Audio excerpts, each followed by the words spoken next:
Right then, Blades fans, major developments at Bramall Lane that could reshape our entire season. Welcome back to the channel. If you're new here, smash that subscribe button now and join thousands of United supporters getting the latest news first. Hit the notification bell too. You don't want to miss what's coming. Today's update is absolutely packed. We've got 3 massive stories to break down. First up, have we finally found Chris Wilder's new indispensable player? Someone who's quietly becoming undroppable. Second, the Louie Barry situation has reached a critical point and a January decision looks inevitable. And third, Frank Lampard sent us a message after Tuesday night's defeat that's got people talking. Stick with me through all 3 stories because each one matters for our season. Let's get straight into it. Sam McCallum might just have solved one of our biggest problems this season. Look, Tuesday night at Coventry was brutal. 3-1 down, 3rd consecutive defeat, 26 goals conceded in the championship already. Our defensive record is frankly shocking, and we all know where Wilder needs to focus his attention. But here's the thing, whilst the result was devastating, there was one shining light in that performance. One player who can hold his head high. And it wasn't just because he scored. Before we dive into the details, quick reminder, if you're enjoying this content, hit that like button now. It takes 2 seconds and it massively helps us reach more Blades fans across the world. Sam McCallum started at left back for the 2nd match running, replacing Harrison Burrows. And what a performance he put in at the Coventry Building Society Arena. First, the goal, his first of the season. Brilliant finish, but that's just the headline. Look at the numbers from that match. 14 clearances, 3 interceptions, 5 ball recoveries. He won 8 out of 10 aerial duels, 8 out of 10, and he had 91 touches of the ball. 91 touches, folks. That's not just defending, that's being involved in everything we're doing. That's showing for the ball, that's wanting to make things happen. That's leadership on the pitch when we desperately need it. Now, his job was to neutralize one of the championship's most dangerous wingers, Tatsuhiro Sakamoto. Fair play, Sakamoto did score, but McCallum's overall performance was nowhere near poor. The 25-year-old, formerly of Norwich, has now started 5 of our last 6 championship matches. And this isn't a one-off performance either. Against Derby last weekend, despite us shipping 3 goals again, McCallum was decent. Really solid down that left flank. He got forward regularly, created 3 key passes, had 45 touches, 1 for out of 5 aerial battles, and maintained an 80% pass accuracy. Let me put that in context. When you're in a struggling side, maintaining an 80% pass accuracy is no small feat. The pressure's on. The crowd's anxious. Every misplaced pass gets scrutinized. But McCallum kept his composure, kept his quality, kept doing the right things. Here's what's fascinating. Harrison Burrows was exceptional for us last season. Absolutely brilliant. One of our standout performers. The attacking threat he provided down that left channel was crucial to how we played. His delivery into the box was consistently dangerous. He created chances. He scored goals. He was everything you want from a modern fullback. But this campaign, he struggled to hit those heights, and that's cost him his place in the team. Football can be ruthless like that. You're only as good as your last performance, and right now, Burrows hasn't been at the races. But McCallum has seized his opportunity with both hands. He's providing solid defensive work. He's getting forward. He's contributing in attack. Suddenly, Burrows has got a real fight on his hands to win that position back. And you know what? That competition is exactly what Wilder needs. Healthy competition pushes everyone to be better. It keeps players on their toes. It means nobody can rest on their laurels. Right now, McCallum's at the front of that queue. He's making himself undroppable. With our collective performances below par this season, individual players have suffered. When the team's not functioning properly, it's harder for individuals to shine. The system breaks down, the confidence drops, the errors multiply. But McCallum's bucking that trend. He's showing consistency, reliability, and quality at a time where we desperately need it. He's not hiding. He's not making excuses. He's just getting on with his job, week in, week out. Think about what Wilder needs right now. He needs players he can trust, players who understand their role, players who execute the game plan without needing constant instruction, players who lead by example even when things aren't going well. McCallum's ticking all those boxes. The defensive side of his game has been particularly impressive. Those 14 clearances against Coventry didn't happen by accident. That's reading the game. That's positioning. That's concentration. That's doing the dirty work that doesn't always get noticed, but is absolutely crucial to keeping clean sheets. And defensively, we've been all over the place this season. 26 goals conceded in 14 matches is relegation form. We can't keep shipping goals at that rate and expect to survive in this league. So when someone steps up and shows defensive solidity, it matters. But he's not just a defender. He's contributing going forward too. 3 key passes against Derby, getting into dangerous positions, linking up with our attackers, providing an outlet down that left side. That balance between defense and attack is what makes a complete fullback. So here's my question for you. Do you think Sam McCallum should keep his place in the starting 11? Has he done enough to make that left back spot his own? Or would you still bring Harrison Bro straight back in when he finds his form? Drop your thoughts in the comments below. I want to know what you're thinking. And if you're enjoying this breakdown, give the video a like. It genuinely helps the channel reach more Blades fans, right? Let's move on to story number 2. And this one's a difficult conversation we need to have. The Louie Barry experiment looks to be ending before it ever really began. Remember the excitement when we signed him? Villa's talented youngster, arriving with real fanfare in the summer. Following his former gaffer Ruben Sells to South Yorkshire, the potential was obvious. The promise was there. We'd seen what he could do in League One. The goals, the creativity, the pace, the directness. But here's the harsh reality. It hasn't worked out at all. And if you've not subscribed yet, do it now. We're going to be covering every twist and turn of the January transfer window, and you don't want to miss any of it. Barry is 22 years old, experiencing his first real taste of championship football, and he's struggling badly. He showed early promise, sure, but also the usual inconsistency you'd expect from young players finding their feet. The championship is unforgiving. It's relentless. 46 games, physical battles every single week. Experienced defenders who know every trick in the book. There's no time to learn on the job. You either adapt quickly or you get left behind. Then Sells left, Wilder came in, and Barry's opportunities have dried up completely. Under Wilder, he started just one match, and he was hooked before 60 minutes. That tells you everything you need to know about how that performance went. When a manager brings you off before the hour mark, it's not because you're doing well and he wants to rest you. It's because it's not working.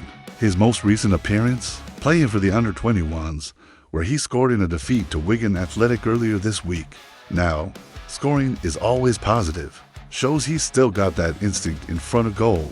But playing for the under-21s when you're 22 and on loan to provide first-team depth, that's not where you want to be. Before that, he wasn't even in the squad for the Derby match at the weekend. Completely frozen out, not on the bench, not in the stands. Just nowhere to be seen on match day. Here's what's really telling. That under-21s game featured a strong lineup. Ben Godfrey was playing. Jamie Shackleton. Nils Zetterstrom. These aren't kids. These are senior professionals who, for various reasons, aren't in Wilder's first team plans right now. And they lost to Wigan. That's not going to help anyone's chances of breaking back into the first team, is it? But Barry's not the only lone player in trouble. January is coming, and Wilder's already identified what he needs to do. There are likely to be 1 or 2 spaces freed up in our loan list. The writing's on the wall. Wilder wants to bring in his own players who fit his system, players he trusts, and that means some of the summer signings are going to make way. The obvious candidates: Godfrey, who's dealing with what's been described only as a personal issue and is away from the first team.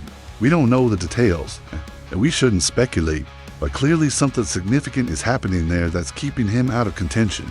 Then there's Barry himself, and Tyler Bendon, another loan signing who's barely featured since Wilder returned. 3 loan players, all signed in the summer, all now on the outside looking in. Now, much depends on the clauses in those loan contracts. Some loans have mandatory periods, some have break clauses, some require the parent club's agreement to terminate early. But Villa won't be happy seeing Barry rot in our under-21s. They sent him out to develop, to play first-team football, to gain experience. None of that's happening. A mutual termination might be best for everyone involved. Villa get their player back. Barry gets a fresh start somewhere else where he might get more opportunities. We free up a loan spot for someone Wilder actually wants to work with. Lee Henry, who played for both Villa and United, remember, recently spoke about this, and his words were pretty damning. To be honest, he said, the Louie Barry situation is a problem.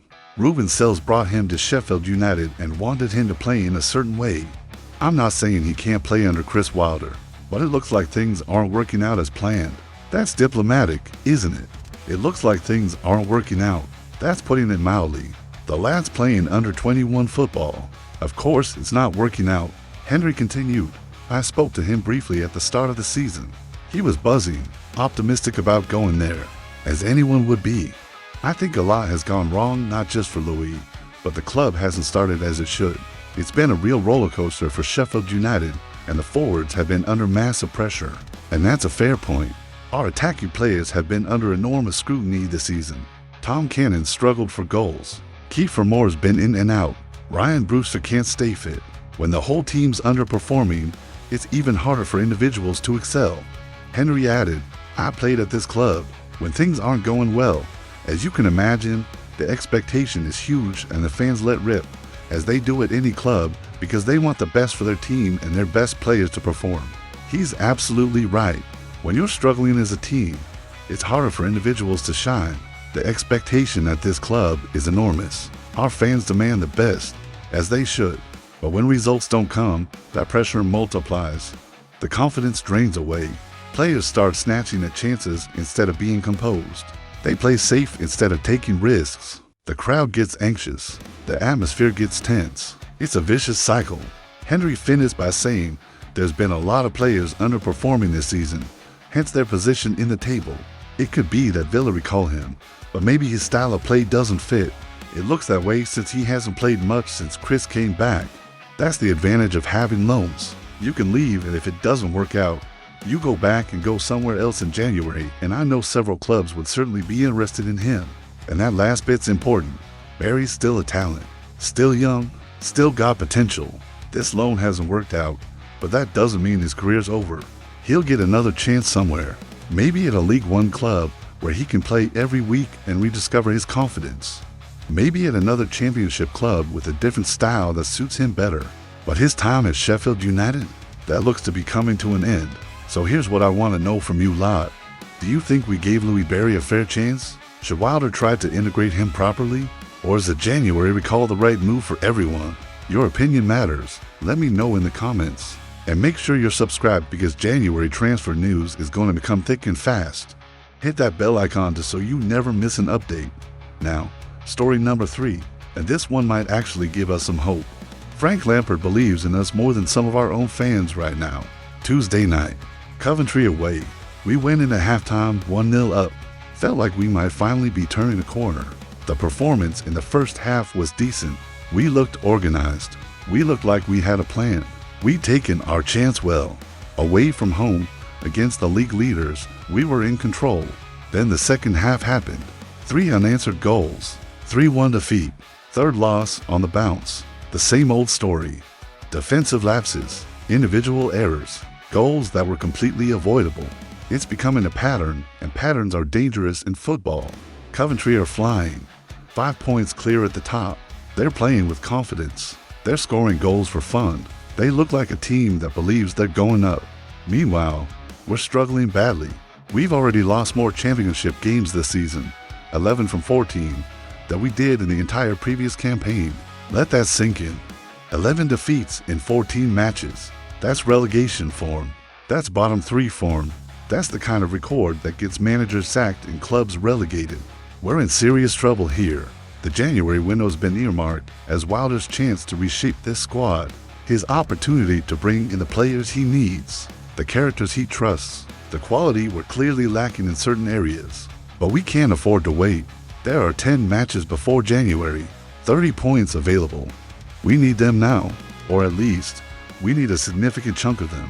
Because if we go into January still in this mess, still without momentum, still leaking goals, then it becomes even harder to attract the players we need. Before I share what Lampard said, smash that like button if you haven't already, and drop a comment telling me how you're feeling about this season. Are you optimistic or worried? After the match, Frank Lampard spoke to the Star, and what he said was fascinating, respectful, but also revealing about how other managers view our situation. Lampard said, "I have enormous respect for Chris. In the periods he's been at the club, he's brought great success. He's a brilliant man and football manager. I've got a lot of respect for him from the moment I started coaching." Now, that's not just hollow praise. That's genuine respect from one manager to another. Lampard knows what Wilder achieved here. To promotions, getting us to 9th in the Premier League, building a team that punched well above its weight, creating an identity and a spirit that had everyone talking about Sheffield United as a model club. He continued, "There are some managers who've been around for quite a while who really have that sort of togetherness with other coaches in the game, working together. He's always been that way with me, and I've always appreciated it." That speaks to Wilder's character, doesn't it? The respect he has within the game, the relationships he's built. Even when things are going badly, other managers still rate him, still believe in him. That counts for something. But here's the crucial bit. I don't think it's easy. People think when there's a managerial change, he just arrives and everything changes. Because Chris will bring it back and they've got a good squad. I think they still have a good squad for the championship. And Lampard wasn't finished there. But it's not always that straightforward, Lampard added. So in my opinion, Chris will get what he wants from this team and turn it into what he wants it to become. But sometimes it's not something you can just apply with one trick. That's the reality check we all need to hear. There's no magic wand, no instant fix, no simple solution. Wilder's inherited a squad that's low on confidence, dealing with injuries, and struggling for form. Turning that around takes time, takes work, takes patience. I know he'll give everything, and I believe they'll turn it around, because we saw moments in today's game where they had potential in a squad with good players, and I'm sure it will work out for them. That last line is important. Lampard's not just being polite. He genuinely believes we've got quality in this squad. He's seen it up close. He's just watched his team have to fight back from 1-0 down to beat us. He knows we're not a bad side. We're just a side that's not functioning properly right now. That's significant, isn't it? The manager who just beat us 3-1 is backing Wilder to sort this out. Preston's chairman Paul Heckingbottom has said similar things recently. There seems to be a recognition across the championship that our problems run deeper than the manager. They see what we all see, that Wilder inherited a difficult situation, that the squad needs work, that there are gaps in quality, that confidence is shot. But they also believe he's the right man to fix it. The question is, how long does it take? How patient can we afford to be when we're second from bottom and hemorrhaging goals? There seems to be recognition across the championship that our problems run deeper than the manager, that Wilder inherited a difficult situation, that the squad needs work, that there are structural issues that won't be solved overnight. But belief from rival managers means nothing if we don't back it up on the pitch. We've shown signs of improvement in recent weeks, but we keep shooting ourselves in the foot, conceding preventable goals, making costly mistakes, losing matches we should be getting something from. Against Preston, Derby, and Coventry, all winnable matches, we were architects of our own downfall. That's the worrying trend Wilder and his coaching staff must address immediately. It's not bad luck. It's not refereeing decisions. It's us. We're beating ourselves. The Preston game, we were comfortable. Then we switched off. Conceded. Lost. The Derby game, same story. Competed well. Then defensive errors. 3 goals shipped. Lost. Coventry, we led at halftime. Then collapsed. 3 goals in the second half. Lost again. It's a pattern. And breaking patterns is one of the hardest things to do in football. It requires mental strength. It requires concentration. It requires character. And right now, we're not showing enough of any of those qualities. The talent's there. The potential's there. Lampard sees it. Heckingbottom sees it. Other people in the game see it. But potential means nothing without results. We need points on the board, and we need them before January arrives. Because if we're cut adrift at the bottom by then, all the January signings in the world won't save us. Right? I want your honest take. Do you share Frank Lampard's confidence that Chris Wilder will turn this around?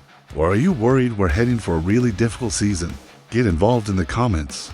This is exactly the kind of discussion we need to be having as a fan base. Share your thoughts and let's get a proper conversation going. And if this video has been useful to you, do me a favor, share it with another Blades fan. The more of us talking about these issues, the better. We're all in this together. Right then, let's wrap this up. Three massive stories today, all pointing to a critical period for Sheffield United. First, Sam McCallum's making a genuine case to be our first choice left back. He's stepped up when we needed someone to, and he's giving Wilder a proper selection headache in the best possible way. The consistency he's showing, the quality in both boxes, the composure under pressure, these are all things we desperately need more of across the squad. If he can maintain this form, he'll be crucial to our survival hopes. Second, Louie Barry's time at Bramall Lane looks to be coming to an end. January is approaching fast, and a mutual separation seems inevitable. It hasn't worked out, and sometimes that happens in football. Not every signing comes off. Not every loan is successful. The key now is making the right decisions in January to strengthen the areas we really need. And third, Frank Lampard's backing Chris Wilder to turn things around. That's significant. Other people in the game can see what needs fixing, and they believe the right man's in charge to fix it. But that belief needs to be justified with results. We can't keep accepting moral victories and good performances. We need wins. We need clean sheets. We need points. But here's the thing. None of this matters without results. We've got QPR at home before the international break. That's a must-win game. Simple as that. Queen's Park Rangers are in the bottom half of the table. They're struggling for form themselves. This is exactly the kind of game we should be winning at Bramall Lane. If we can't beat QPR at home, then we're in even deeper trouble than we thought. The international break after that could actually be a blessing. 2 weeks to work on the training ground, 2 weeks to drill the defensive organization, 2 weeks to build confidence and belief, 2 weeks without the pressure of match days. Wilder needs to use that time wisely. If you haven't already, subscribe to the channel, hit that notification bell. We're going to be all over the January window, tracking every rumor, every signing, every development. You don't want to miss it. We'll be breaking down every potential target, analyzing what Wilder needs, discussing who should stay and who should go. Give this video a thumbs up if you found it useful. Share it with other Blades fans who need to know what's happening. And most importantly, get down to Bramall Lane and back the lads. They need us now more than ever. This is when real fans show up. This is when the support matters most. The atmosphere at home games has been difficult this season, understandably. But we need Bramall Lane to be a fortress. We need it to be intimidating for visiting teams. We need our players to feel that support, that belief, that backing from the stands, even when things are tough, especially when things are tough. I'll see you in the next one. Come on, you Blades.